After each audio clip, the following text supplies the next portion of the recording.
22 जनवरी 2024।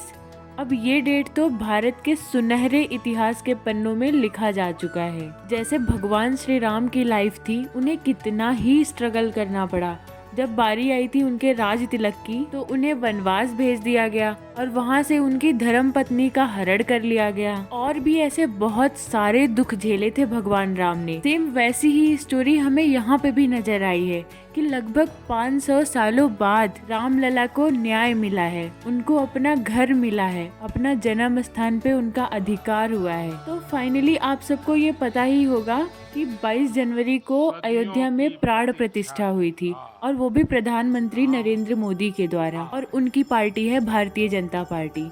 बहुत सारे लोगों का ऐसा भी कहना है कि ये सिर्फ एक प्रोपोगेंडा है इलेक्शन जीतने का। ये एक प्रोपोगेंडा है मुस्लिम को डराने का, जो कि भारत में है। ये वो प्रोपोगेंडा है इंडिया को सेकुलरिज्म से तोड़ने का। लेकिन एक बात बताना, क्या इस जगह पे हिंदुओं ने जोर जबरदस्ती से कब्जा किया है या फिर कुछ और करके किया है? फिलहाल तो बात यहाँ पे हिंदू मुस्लिम की आनी ही नहीं चाहिए। भगवान राम से सभी को सीख लेनी चाहिए। वो सनातनी है और सनातन धर्म जीने का तरीका सिखाता है, न कि अलग अलग धर्मों में बंटवारा, हिंसा, अत्याचार। और ये जो जजमेंट है, ये प्रॉपर सुप्रीम कोर्ट के जरिए आया है। यहाँ पे रामलला थे, इसका प्रूफ साइंस ने भी दिया है और स्टोरीज ने तो दी ही दी है। आर्कियोलॉजिकल सर्वे ऑफ इंडिया को बहुत सारी चीजें ऐसी मिली हैं जो कि ये प्रमाण देती हैं कि वहाँ पे पहले मंदिर था, मस्जिद नहीं था। एक्चुअली जो मस्जिद बनाया गया था वो एक मंदिर के ऊपर बनाया गया था। और जो सर्वोपरि है हमारे भारत में, वो है जुडिशरी सिस्टम। और जो जुडिशरी सिस्टम होता है वो गवर्नमेंट से भी ऊपर होता है, सरकार से भी ऊपर होता है। सरकार भी उनके कहे को मानते हैं। जो सही होता है और जो गलत होता है वो एज इट इज आता है। तो इस जगह पे ये कहना बिल्कुल गलत होगा कि एक प्रोपोगेंडा है। हाँ, दूसरी बात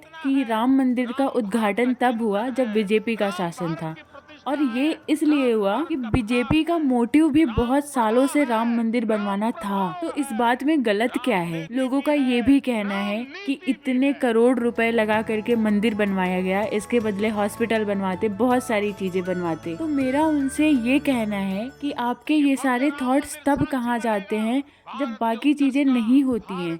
जब मंदिर बना तो हमें हॉस्पिटल की याद आए, गरीबों की याद आई, और बाकी नॉर्मल डेज में आपकी ये थिंकिंग कहाँ चली जाती है? और रही बात इसकी कि मंदिर के कंस्ट्रक्शन के लिए करोड़ों रुपए आए कहाँ से, तो ये गवर्नमेंट ने स्पॉन्सर नहीं किया है, बल्कि ये राम के भक्तों ने किया है, डोनेशन से आए हुए हैं। मेरा मानना ये है कि हॉस्पिटल्स भी बनवाओ, लेकिन अगर कुछ अच्छी चीज हो रही है तो उसमें टांग ना अड़ाओ। और इसका पॉजिटिव इफेक्ट देखो ना, कि जब से प्राण प्रतिष्ठा हुआ है, डेली वहाँ पे लाखों लोगों की भीड़ आ रही है। वो ट्रैवल करके आ रहे हैं, बहुत दूर से आ रहे हैं, वहाँ पे इन्वेस्ट कर रहे हैं, वहाँ रह रहे हैं, वहाँ से खा रहे हैं।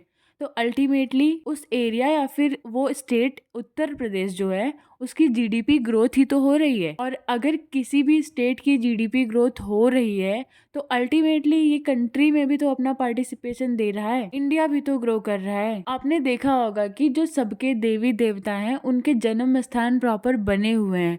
तो अगर भगवान राम का बन गया तो क्या हुआ? भगवान राम वो जिन्होंने अपने भाई के लिए, अपने पिता के लिए, अपने माता के लिए बना बनाया सिंहासन छोड़ दिया। अगर वो चाहते तो अपने माता पिता की बात ना मान करके, एटलीस्ट उस टाइम अयोध्या की जनता उनके साथ थी, उस टाइम वो राजा बन सकते थे। लेकिन उन्होंने ये रास्ता नहीं चुना। और ऐसे ही प्रभु श्री राम का जीवन हमें बहुत कुछ सिखाता है। जो श्री राम को मानते हैं, ये टाइम उनके लिए बहुत ही ज्यादा इमोशनल था। आखिरकार फाइनली श्री राम अपने प्रॉपर जगह पर विराजमान हुए। इतने स्ट्रगल के बाद इससे बड़ी खुशी की बात कुछ नहीं हुई। और इसी के साथ वीडियो को एंड करते हैं। जय श्री राम।